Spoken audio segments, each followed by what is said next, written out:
Oi, gente. Meu nome é Mônica Figueiredo. Eu sou discente do Programa de Pós-Graduação Criatividade e Inovação em Metodologias do Ensino Superior da turma 2020 da UFPA. E hoje eu vou mostrar nesse vídeo para vocês um pouco sobre a minha proposta de pesquisa no mestrado. Este projeto de pesquisa foi desenvolvido lá em 2019, quando o PPG Sims ainda era um sonho.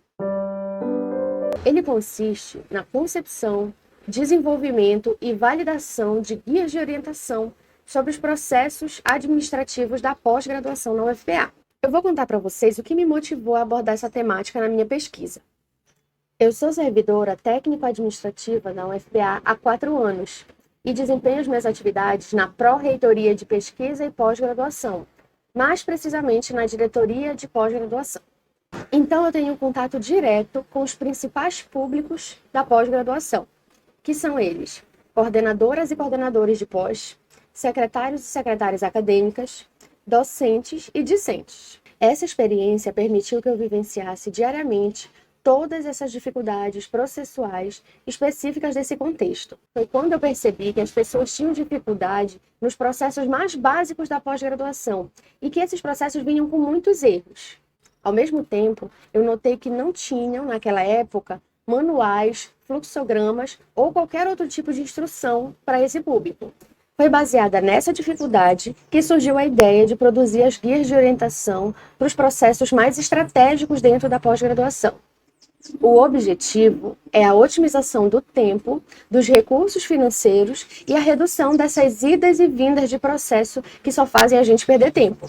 Os objetivos do meu projeto, até então, são mapear e sistematizar os processos e a necessidade de instrução dos coordenadores e secretários de pós-graduação, avaliar e aprimorar os processos administrativos que são pertinentes à Propesp, conceber os conteúdos dos guias de orientação, buscando formas inovadoras e criativas de abordar as temáticas, validar e implementar o uso dos guias nas instâncias administrativas da UFPA e contribuir com as metas do Plano de Desenvolvimento da instituição no que diz respeito à excelência dos processos internos como base para a qualidade do ensino superior. Aí vocês podem me perguntar: mas Mônica, desenvolver tutorial é inovador e criativo? E eu respondo: a inovação que eu busco com o meu projeto é produzir esses guias de forma criativa, em vez daquelas instruções enormes, aqueles manuais estáticos. Além disso, eu quero criar conteúdos específicos e diferenciados de acordo com o meu público-alvo. Em 2018, Nakano e Wechsler trazem uma citação de Runco que diz o seguinte: a inovação exige alguma originalidade, não a máxima novidade, como fator mais importante na eficácia ou utilidade pública. Ou seja, não necessariamente a inovação é a criação de algo que não existe. Afinal, gerar ideias não necessariamente significa gerar algo novo. A exigência para que haja inovação é a criação de um produto valioso. Então, eu acredito que essa pode ser uma forma de tornar os processos da universidade mais ágeis e eficientes. E a criatividade, Mônica? Onde entra nessa história? Bom, para Costa e Moraes, a inovação se elabora externamente, a partir da materialização de um projeto criativo. E a criatividade atua como uma das forças propulsoras internas dessa elaboração. Logo, eu concordo com as autoras no sentido de que a inovação é a aplicação prática das ideias geradas a partir do processo criativo. Então, eu entendo a criatividade como um processo cognitivo complexo baseado no repertório do indivíduo. Nesse sentido, eu posso afirmar que as disciplinas de métodos e técnicas e criatividade ampliaram muito a minha visão desse processo criativo. Os trabalhos em grupo fizeram a gente tanto ampliar o nosso próprio processo criativo, quanto entrar em contato com o repertório dos outros colegas. E a partir daí eu consigo já visualizar várias possibilidades de melhoria no meu projeto. Eu vou citar algumas aqui para vocês. Na etapa 1 do meu projeto, que é o mapeamento do perfil do público, eu já pensava em usar o Google Formulários, mas eu conhecia só o básico dessa ferramenta. Logo na primeira aula de métodos, as professoras trouxeram um tabuleiro que tinha alguns QR Codes que direcionavam a gente para um Google Formulários. As perguntas eram voltadas para a nossa forma de aprender.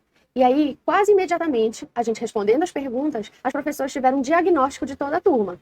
Só nessa hora, a minha cabeça se explodiu, quando eu percebi as possibilidades dessa ferramenta. E isso já serviu de inspiração para uma atividade que nós realizamos em criatividade, que era sobre a teoria de investimento de Sternberg. O meu grupo usou o Google Formulários para avaliar a capacidade dos colegas da turma em apostar suas fichas nas ideias que deram certo. Na etapa 3 do meu projeto, está previsto a formação de grupos que vão avaliar o mapeamento dos processos que foram feitos. Ou seja, vai haver a formação de grupos de coordenadores e secretários para avaliar o mapeamento feito. Considerando o contexto da pandemia e que em 2021 provavelmente nós vamos continuar com essas limitações de contato, de distanciamento social, eu quero destacar a oficina de webconferência que foi realizada em novembro, na qual as professoras trouxeram um comparativo entre as várias plataformas que estão disponíveis para uso pelo público da UFPA. Eu conhecia o básico do Google Meet, o básico para começar uma reunião, finalizar e gravar. Mas as professoras deram uma visão mais aprofundada e eu pude conhecer, por exemplo, a plataforma da RNP. Assim, é possível escolher a ferramenta adequada para o tipo de reunião que eu quero fazer. Agora, de todas as etapas do meu projeto, a que mais foi impactada pelos conhecimentos vindos das disciplinas, com certeza foi a etapa 5. É a concepção de conteúdo e a criação de estratégias para a elaboração dos guias de orientação. E eu vou destacar algumas das atividades que foram mais marcantes para mim durante esse processo das disciplinas. A primeira é a oficina de podcast. Eu sempre fui muito fã de podcast. Eu adoro ouvir quando eu estou lavando louça, fazendo exercício. Mas utilizar áudios como ferramenta educacional, isso eu nunca tinha pensado. Tudo começou ainda na pré-pandemia, quando a professora Taíde mandou um áudio para a gente explicando uma atividade. Aí veio a oficina de podcast, que o William, a professora Netília e a professora Mariane trouxeram para a gente esse desafio de criar o nosso próprio podcast. E eu criei o meu, o Mente de Criança.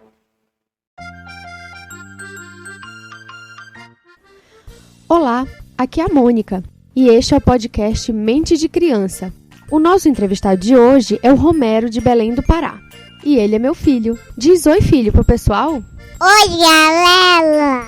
Tudo bem com vocês? Teve também a oficina de roteirização e produção de vídeo, que eu pude entender melhor a complexidade que é fazer um vídeo de qualidade. Tem que pensar na iluminação, na qualidade do som, no local que vai gravar, no cenário. Eu não vou mentir, não. Foi muito desafiador para mim encarar fazer um vídeo depois de ter feito o podcast, que foi uma ferramenta que eu me identifiquei muito. Mas eu resolvi encarar esse desafio, até porque o conteúdo do meu projeto provavelmente vai envolver criação de vídeo. Além disso, a gente está aqui para sair da zona de conforto, não é verdade? A atividade do livro A História Secreta da Criatividade fez com que eu, Camila e Pamela criássemos um conteúdo, cada uma na sua casa, utilizando ferramentas das redes sociais.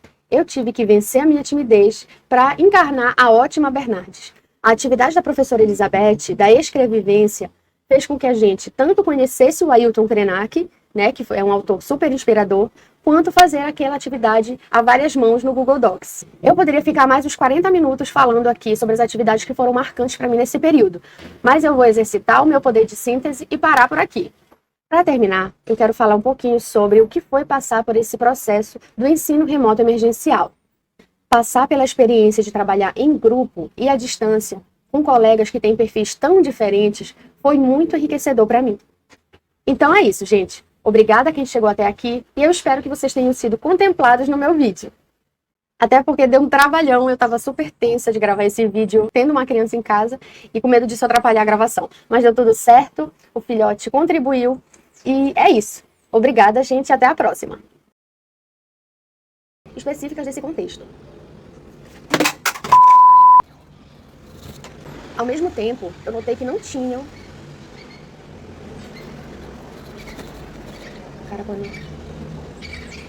Ao mesmo tempo, o objetivo é diminuir os problemas administrativos, essas indas, e contribuir com o plano. Deixa eu passar o ônibus. A inovação que eu busco com o meu projeto é criar, a partir da materialização de um processo criativo. Projeto.